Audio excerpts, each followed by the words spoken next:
How are we doing, Kansas Jayhawks fans? This is your host, Nick Rondeau, bringing at you some Jayhawks Daily content. And first off, I want to say thank you guys so much for tuning in. I hope everyone had an amazing Thanksgiving. That's why I wasn't able to film one yesterday for everyone, but I appreciate the support. I'm obviously traveling with family, so not the normal background, but I appreciate everyone for tuning in, and we got a good one. We've got a recap because Kansas took down Tennessee. We took down the Volunteers, a ranked Volunteers team, an undefeated Volunteers team, a Rick Barnes coached, people thinking, no, there's no chance Bill Self's got a shot to go undefeated in the Players Era tournament. Oh, we do. We take him down. 81-76, finishing 3-0, undefeated in the Players Era. All power conference teams, Tennessee for sure in the tournament. The other two are going to be dancing in that bubble. Who knows? But wow, Bill Self and his team have done it. And I don't know. I'm speechless. I don't think any of us would have thought a no Darren Peterson Kansas team goes 3-0. I understand we knew we had Notre Dame and Syracuse. They're tough games, absolutely. Maybe somewhat of a coin flip, but we know that we should be winning at least one, most likely two of them. But that third game, that winning those two games means you're playing a team that won as well. And there was a lot of talent in this tournament. Iowa State, Houston, Tennessee, Gonzaga, Michigan. There was so much talent in this tournament. And we did it. We won the Players Era Championship third place game. We can't hang up a banner for that. We're joking. But that was an amazing performance, and this is when we got to get into it. I'm so excited. I mean, it's right there. Marco Jackson, his best showing, 17 points. Clap it up for Marco. He looked so comfortable. He looked so great. And like I said, this is a team effort. This isn't just a shout out one player. I have to shout out Marco because he's deserved this more than anybody. Coming in, how highly touted of a recruit he was, just kind of seeing his stroke be a little uncomfortable coming in, too early maybe, then tearing your patellar tendon, taking away a season of your basketball, and then bang, you still don't show up for the first 8 games in the way you want to. This is how you show up. This is how you announce, I am here and I am here to stay. And it's just a team effort. Everyone contributed. I would say maybe not equal amounts, but the perfect amount. It was the perfect recipe of a little bit of Flory, a dash of Trey White, a couple of teaspoons of Bryson Tiller when you needed it, and it led to this victory. I mean, just beautiful. So we're gonna, that game was so back and forth. It was so unlike our, first two games. Our first two games, KU, we were holding the lead pretty much the entire time, just kind of stave them off, keep them below, from 4-point victories. Not this game. I mean, it was not haymakers back and forth maybe, but there were jabs back and forth the whole way, Tennessee was leading for, a significant period of time. But then, we came back. There were 8 lead changes. That's not an easy one. It was tied 9 times, but it was trying to fight every single time. They hit a big shot, and then next thing you know, Melvin Council come back and make a big 3-point play of a layup. It was just an unbelievable performance from all of them. I really liked it, and it was a tale of two halves, kind of. Tennessee had us in the first half. They did. They trailing 7 at halftime. Definitely not ideal. The defense wasn't playing great. Tennessee allowing 41 points. But, that was unfortunate because that's kind of led to the Trey White foul trouble. We were fouling a lot. The only thing that wasn't killing us is from the free throw line, they weren't excellent. They were good for sure. But, it was all in the second half was the free throws. They only had 6 attempts, I believe, in the first half and 16 in the second. We were a little more consistent, 11 and 19. But you got to love the free throw shooting. 87% free throw shooting from the Kansas Jayhawks. Specific shout out to Trey White going perfect. Flory going 3 of 4, keeping his 70 mark. Melvin going 5 of 7. Bryson 4 for 4. All of them. This sounds so ridiculous. I'm boosting, foul shots, but They're free throws, and sometimes for teams they are not free, and they are what keep you in the game because you are earning those shots. You are driving at the rim, or you are getting in a position where they are not ready for you. And so many of those moments, like I feel like we've been seeing Trey White do that this entire season. He is the one going, balls to the wall. I have got to finish this. You got to stop me illegally or illegally, but I'm getting my buckets no matter what. And everyone was doing that. Everyone hopped in. Jamari McDowell with a great game as well. I really do love him kind of in the lineup.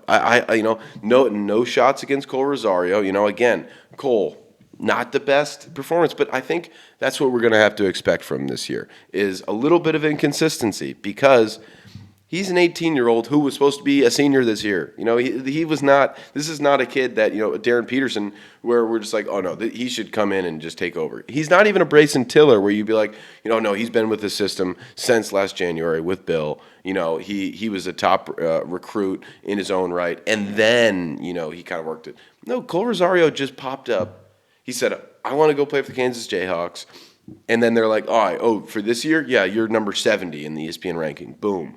Slap it on, and then get to the Kansas Jayhawks. And then next thing you know, Bill's like, you've been balling. You're starting. What? Coach, I just got, it's difficult to say, but I don't want to be too critical on him because of those circumstances. But when there's a clear outlier each game, and I don't think it's him each game, you got to point it out. El Marco was the outlier for many of the first couple of games, and I think Bill does it right. I like the way Bill's going about his system, and it's what Bill's always done. This year we haven't seen as much of the doghouse, I would say. He's going to a shorter bench. That's typical Bill self. We are not, lost. That's not lost on us, only going 7 deep, really. 8 with, foul trouble, like I said. But Cole Rosario wasn't having the best day. El Marco was. El Marco's the hot hand. We give it to El Marco. That's all it was. El Marco before that had played games of 3 minutes, 6 minutes, 12 minutes. He got to 27 minutes because he was the hot hand. You had to ride him, and he was leading us down the stretch. I mean, El Marco Jackson and Melvin Council were the top guys to step up, especially when Trey White went down. And when I mean went down, fouled out. Trey White was putting up a masterclass performance. 14 points on 3 of 4 shooting, 2 of 3 from 3. I think he got 6 rebounds. 6 rebounds, yes. And just, he was all around. A couple of turnovers, but he was what kept the team close. He absolutely did. And then I got to get to it. With 8 to go, he fouled out. It's hard, that's not been his, that this is not a pattern for him. We have to give, him credit to some extent. He's got us to that point.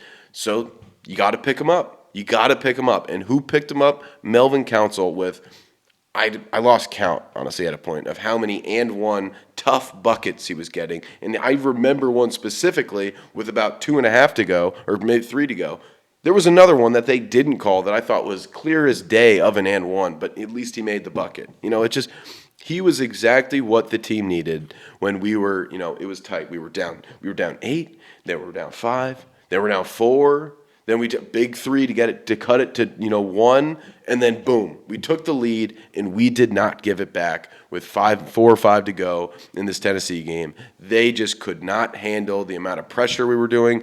And credit to Tennessee, they played a decent game. I think they just got too reliant on some of their stars. They got too reliant on bad shot takers. I mean, Nate Amon is an unbelievable player. He is going to be so good this year for Tennessee. Stud freshman, just like it is all out in the country. So many stud freshmen out there, but they keep living or dying with Jacoby Gillespie, and they've been winning. Don't get me wrong, but this dude's numbers lately have been not so good, not so tasty. If I was a Tennessee fan, I might be calling for Gillespie pretty soon because, he was 1 for 10 from 3. That's not something that your team can really overcome in most cases. Nate Amon, 5 for 15, 2 of 5 from 3. You can 8 from 8 from the free throw line. Gillespie didn't even take a free throw. He wasn't aggressive, and we just outplayed them. They didn't have any offense really outside of those couple of guys. And then We got a little bit lucky, I would say, with JP Estrella going out with that injury for about 5 to 10 minutes because he was killing us. He ended the night 4 for 4 from the field. He was just, he just found his ways, kind of working around Flory and Bryson. He found his niches, his little jumps, and the defense was definitely not our strong suit. Letting up 76 points, it's not the worst case in the world, but it's not exactly what we've been doing. And that's okay because we scored more. So you have to give it credit. We scored more, so the defense was good enough, clearly. But we've got to do a little bit or better of a job. The 3-point shot was something also. We are still defending at a very high rate, only allowing 7 for 25 from 3. That's 28%. We have now, I think that's probably 4 or 5 straight games holding our opponents to under 30% shooting from 3-point.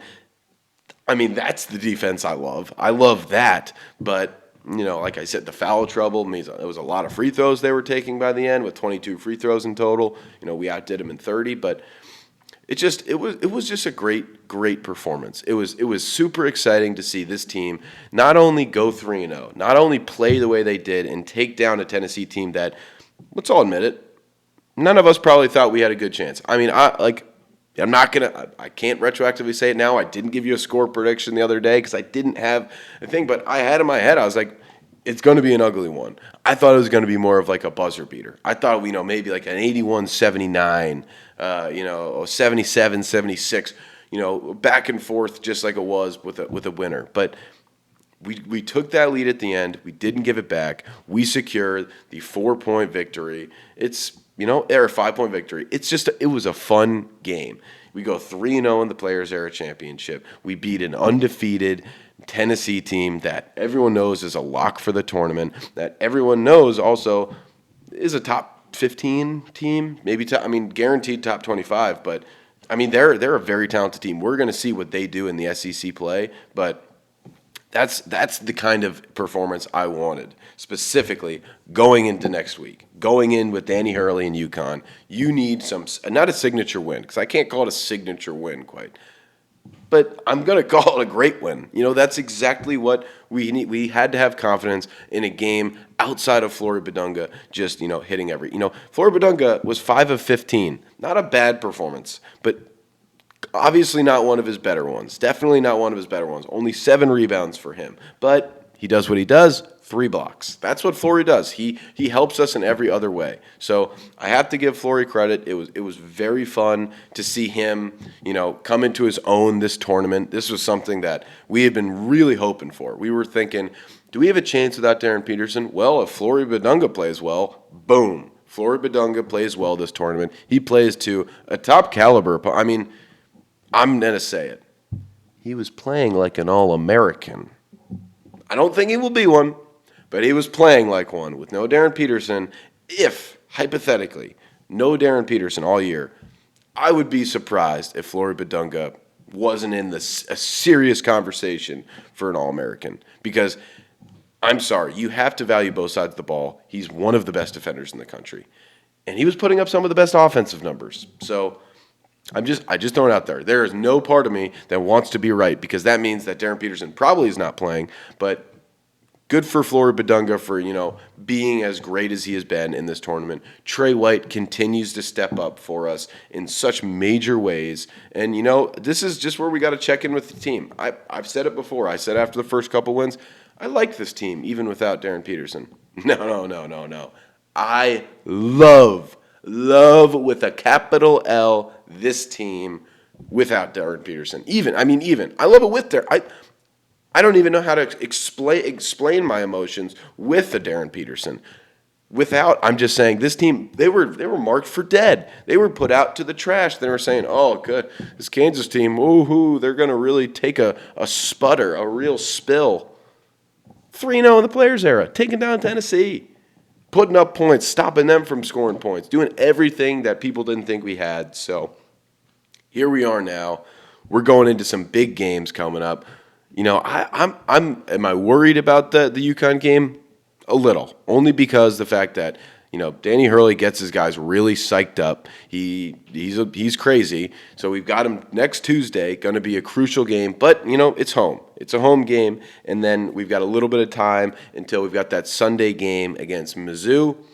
And then after that, you got another week until NC State. So those are 3 incredibly hard opponents. And the thing is, those are, I would say, our last 3 hard opponents before conference play. After that, we're Towson, and then conference play is beginning. So it's something that and I believe Davidson as well. Yes, and Davidson. But then conference play starts and it really begins. We've got it's quite a gauntlet. UConn is a daunting team to many. I mean, they're top 5 for a reason. They're coming in home. Maybe Darren Peterson plays. Who knows? But I don't even mind. If he doesn't play, we're at Allen Fieldhouse, and we've been playing people really tough. Really tough.